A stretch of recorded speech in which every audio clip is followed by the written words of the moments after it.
Oi pessoal, tudo bom? O tema que eu venho trazer hoje é mais um tema que me foi sugerido a respeito de tulcoísmo, que é uma coisa que muita gente não sabe, mas é um tema bastante interessante, porque diz respeito à manifestação da divindade na Terra, ou à manifestação da consciência, né, através dos aspectos que vêm desde o espaço sem limites, até atingir a densidade física na sua potencialidade máxima. Ou seja, né, até atingir esse plano no qual nós nos encontramos absorvidos. O termo tulku é uma tradução para o tibetano do termo filosófico Nirmanakaya. De acordo com o sistema filosófico do Trikaya, ou três corpos do Buda, o Nirmanakaya é o corpo do Buda no sentido de componente. Assim, a pessoa de Siddhartha Gautama, o Buda histórico, é um exemplo de Nirmanakaya. No contexto do budismo tibetano, o tulku costuma se referir à existência corpórea dos mestres iluminados budistas em geral. Ou seja, né, a partir dessa definição, a gente não consegue entender nada. Vamos lá então procurar dar uma explicação assim um pouquinho mais simplista, né? Mas que nos faça permitir o que significa tudo isso. Quando ele fala de aspectos da divindade, né? O que a gente sabe? A gente vê nos vídeos anteriores, né? Tudo começa lá em cima, no chamado plano sátvico, depois vai se projetando até chegar no plano rajásico, depois vai se projetando até chegar no plano tamásico. Ou seja, né, aquele 1 acaba gerando 7, cada um daqueles 7 acabam gerando mais 7, cada um desses, por sua vez, vão gerando mais 7. E assim, o que vai acontecendo, né? A consciência, ela vai se projetando na Terra como se fossem as raízes de uma árvore. Tá? A gente vê que a árvore, ela começa, as primeiras raízes são as mais grossas, né? E depois elas vão afinando, né? E conforme elas vão se afinando e diminuindo de tamanho, na verdade, é aí que elas vão dando suporte para que a árvore se sustente. Com a divindade acaba ocorrendo a mesma coisa. Tá? A gente vai falar em árvore da vida, a gente vai falar em árvore dos Kumamaras, né? Como o aspecto que diz respeito à consciência da divindade. Isso acaba acontecendo da mesma maneira. Ou seja, né, existe uma projeção inicial, essa projeção inicial ela vai gerando projeções secundárias, né, até que se firme. Desse modo, o que acaba acontecendo?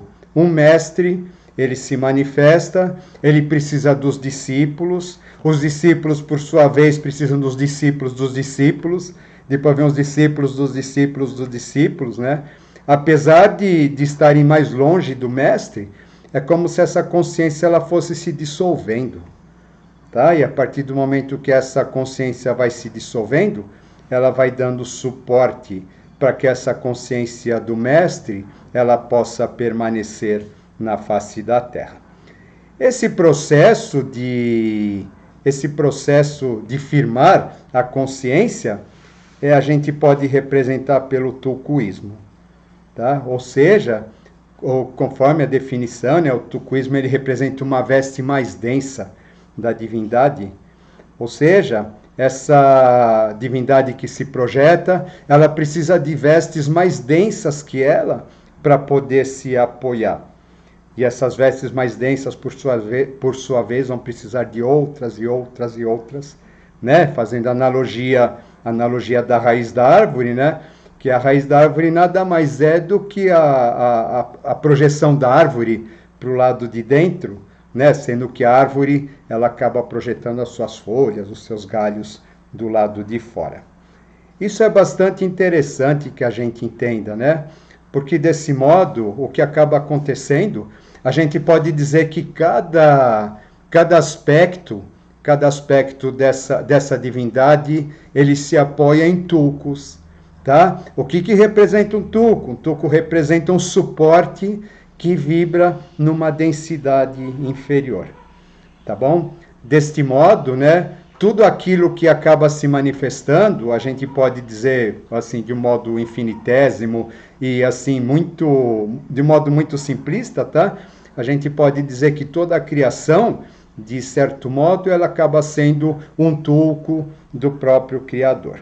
Quando a gente estuda a geometria sagrada, o que a gente percebe, o que a gente viu, né, conforme eu coloquei num vídeo que já está aí no canal, a gente diz o quê? Essa forma, né, essa forma energética, digamos, né, essa divindade, né, que ela é um aspecto energético que precisa se manifestar, precisa se objetivar dentro de uma forma que esteja de acordo com a sua vibração, que esteja de acordo com seus aspectos, a vibração em todos os sentidos, tá? Tanto em termos numéricos, sonoros, de consciência, etc.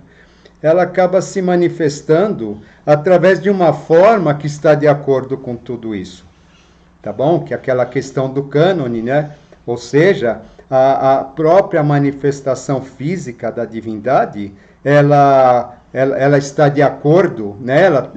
Ela gera um corpo, ela cria um corpo que esteja de acordo com as necessidades daquela energia superior se manifestar, dentro de determinadas formas, dentro de determinadas proporções.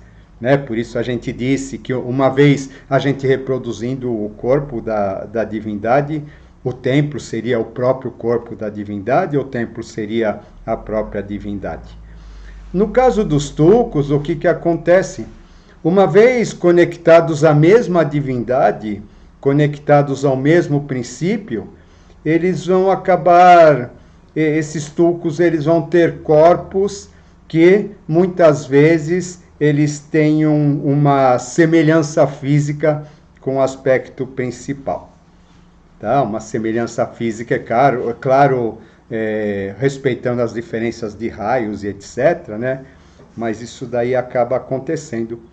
É bastante interessante a gente perceber que quando existe uma identificação muito grande entre o discípulo e o discípulo acaba tomando as fisionomias do mestre, ou acaba se tornando um veículo do mestre. Isso é bastante rico. Isso foi algo bastante perceptível que eu tive a oportunidade de ver e tive a oportunidade de perceber. O mesmo ocorre em relação a, por exemplo, a questão dos filhos adotivos. Os filhos adotivos que eles vão se identificando tanto com os pais a ponto de se parecerem fisicamente, ou em a questão ligadas aos casais que eles estão tão entrosados ou que eles acabam sendo, de fato, as verdadeiras contrapartes, onde eles acabam ficando parecidos um com o outro.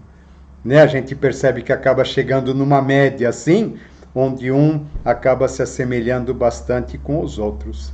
Tá? Ou seja, o processo de tulcuísmo é alguma coisa que pode se manifestar a partir do momento que a nossa consciência vai se transformando, conforme ocorre essa questão do despertar da consciência relacionado ao mestre, aos ensinamentos de um mestre, nós podemos nos transformar à semelhança dele, né?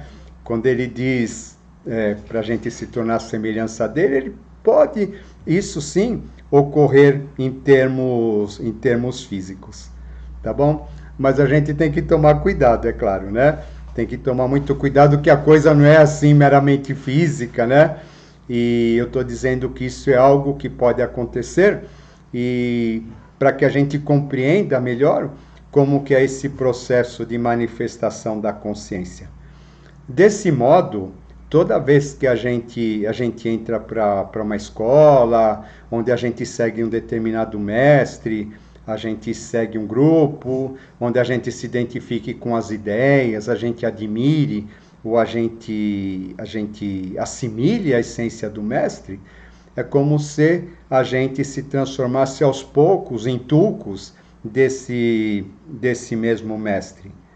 Ou seja, né, nós vamos nos tornando em pequenos receptáculos daquela consciência. Porque é importante lembrar que toda vez que um mestre se manifesta, quando ele se retira, a consciência permanece na Terra. Tá? Primeiro, né, esse simbolismo ele é bastante explorado na ideia do Pentecostes, né? 40 dias após a ressurreição do Cristo, vai aparecer aquelas línguas de fogo na cabeça dos apóstolos, e a partir daí eles vão teoricamente, né, assumir a parte que lhes cabe em relação à mônada do mestre, e eles vão sair pelo mundo espalhando a sua mensagem, a sua boa nova, é claro, cada um dentro da sua tônica.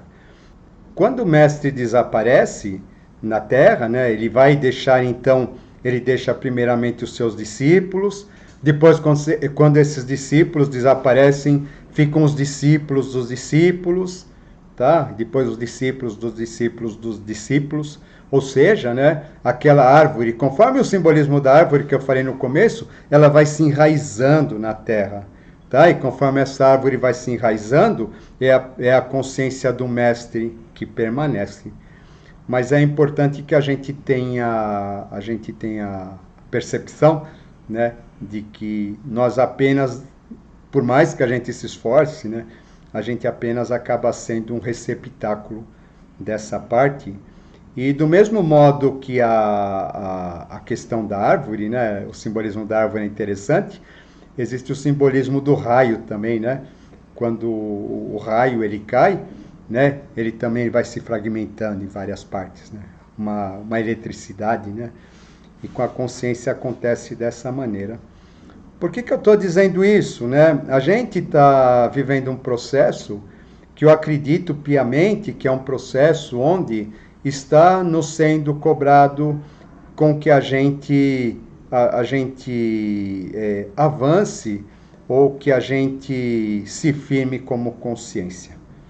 Tá bom? Isso é bastante importante, independente do mestre, tá? Todos os mestres, né, em conjunto, eles são tulcos de alguma outra coisa, que por sua vez é tulco de algo que representa aquele eterno manifestado como um todo. Tá bom? Eu não estou aqui defendendo esse ou aquele, ou dando prioridade a esse ou aquele.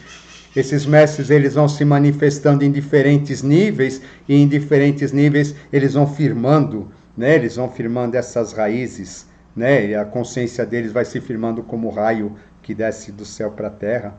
E o que é bastante importante agora, né? Cada um de nós é uma partícula dessas, né? Cada um de nós é uma experiência ímpar dessa divindade, e é muito importante que a gente tenha consciência disso.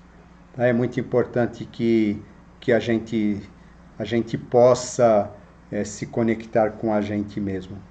Tá bom? Dias bastante confusos estão nos esperando. Vocês percebem que 2021 já começou de modo bastante agitado, né? Por quê, né? Porque, como eu já venho dizendo, né, a gente está passando por um gargalo, sabe? Nesse gargalo, muito daquilo que a gente imagina ser certo, ser errado, etc. Muita coisa vai ficar por fora, tá? Muita coisa não vai passar, vai ficar retida para trás, e o que vai passar vai ser apenas o essencial, e esse essencial é aquilo que vai servir de base para a construção do novo. E o que existe de mais essencial em nós, né? O próprio nome já diz, é a nossa essência, a nossa conexão com o divino, e é portanto disso que nós devemos tratar. É disso que nós devemos cuidar, sem julgamento, sem facções, sem querer puxar brasa para o nosso lado, para a nossa sardinha, sem essa questão de julgar quem é superior, quem é inferior, sem nada disso. Tá? No plano da divindade não existe isso. Tudo aquilo que está evoluindo tem especial importância. Tá bom? Lembremos o exemplo da árvore, porque a partir do momento em que a gente tira, né, a gente tira as raízes mais pequenas, as raízes grandes por si só, elas não têm capacidade de sustentar a árvore. Tá bom, pessoal? Fica aí mais um tema para meditação, como sempre. Espero que vocês tenham gostado e que todos nós, né, uma vez possamos nos firmar para dar suporte para essa nova era que a gente tanto espera, que ela só vai acontecer fora a partir do momento que a gente despertar dentro. Cada um de nós tomar consciência da nossa importância, né? Mas como, né? Como instrumentos conscientes, cuja a vontade e o desejo não nos pertence.